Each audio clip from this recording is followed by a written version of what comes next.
Hi, and welcome to a mini lesson on how to play Afterglow for harp solo. Afterglow is from A Walk in the Mountains. It's inspired by the feeling you get when the brilliant part of the sunset has faded.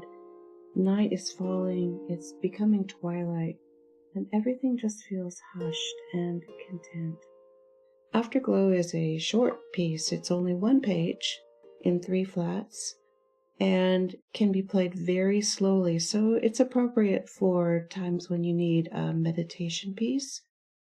This piece feels like an internal conversation to me, with each phrase being a complete thought, so I tend to let them breathe. The first 3 bars almost feel like the question answered by the next 4 bars.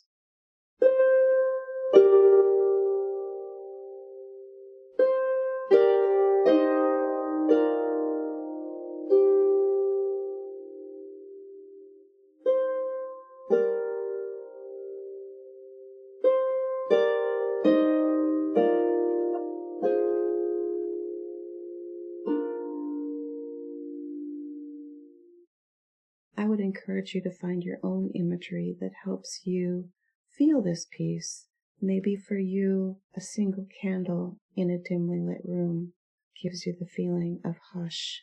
Maybe you finished a long day of hiking. The campfire is turning to embers. The crickets begin to sing, the nightbirds finish their song, and you just feel calm descending. I don't play this piece strictly metrically. If you try to clap along, you're going to find that I'm stretching and rushing all over the place. That's why I said play it in slow rubato with expression.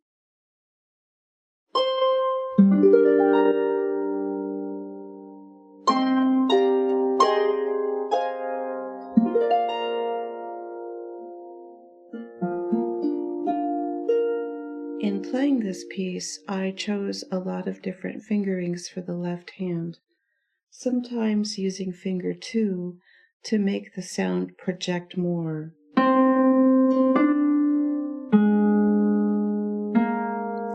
I get right on the tip of my finger 2 and press well into the strings.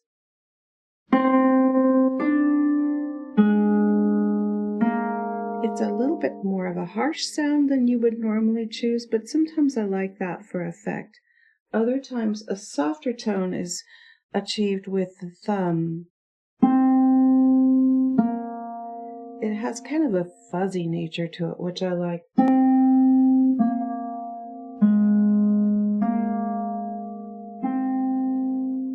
Notice when I use finger thumb alone, I don't place the rest of the hand or just use this kind of a fingering. That would be a weak position. This, by anchoring my fingers on the strings, gives the thumb somewhere to close to.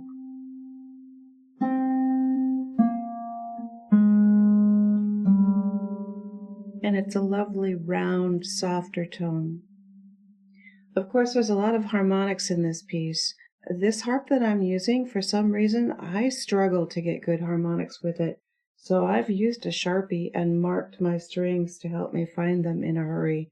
Otherwise, I'm going to end up with a lot of funky, dead-sounding notes. With this harp in particular, I've had to pivot my hand to get a better grip on the harmonic, a more pure tone. On the pedal harp, I was more straight on like this, but with this harp, I've had to twist my hand. You may have to experiment. If you've got a harp that has a difficult time with harmonics, you may have to find the right position for you.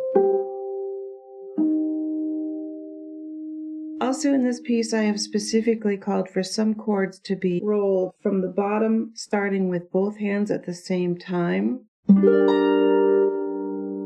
So, and other times, by using a continuous rolling cymbal, I want you to roll the chords from the bottom to the top, one hand at a time.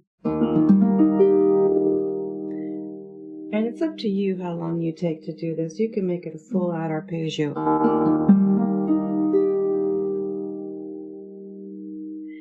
Sometimes I have not chosen to use any kind of a rolled chord cymbal, You may break chords if that's more comfortable for you. But in this piece, which is quite programmatic, I feel, quite expressive, sometimes a straight chord is nice.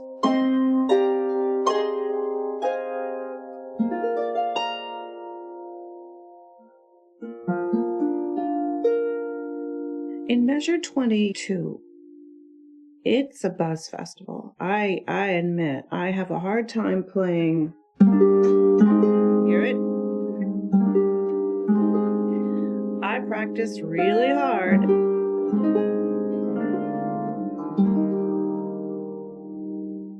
I find I have to angle my fingers more straight up and down. See, coming at it from a more back of the hand way keeps it from rocking into those strings. I also find it helpful when I was recording, especially, to dampen the bass because it gets quite muddy there.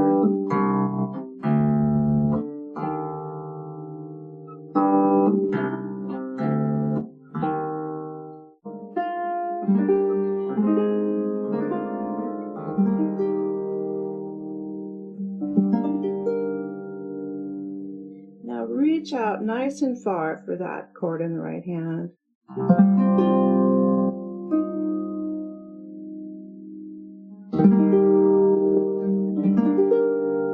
Reach.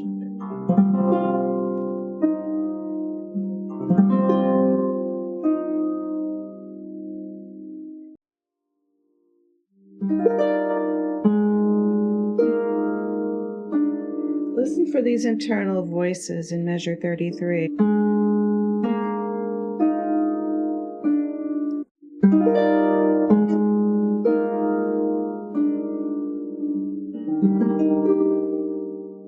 Now in measure 34, I changed the fingering, playing that third in the right hand instead of both hands. But you can do what works best for you. Also, I just found the next fingering easier if my left hand didn't play on beat 4 there.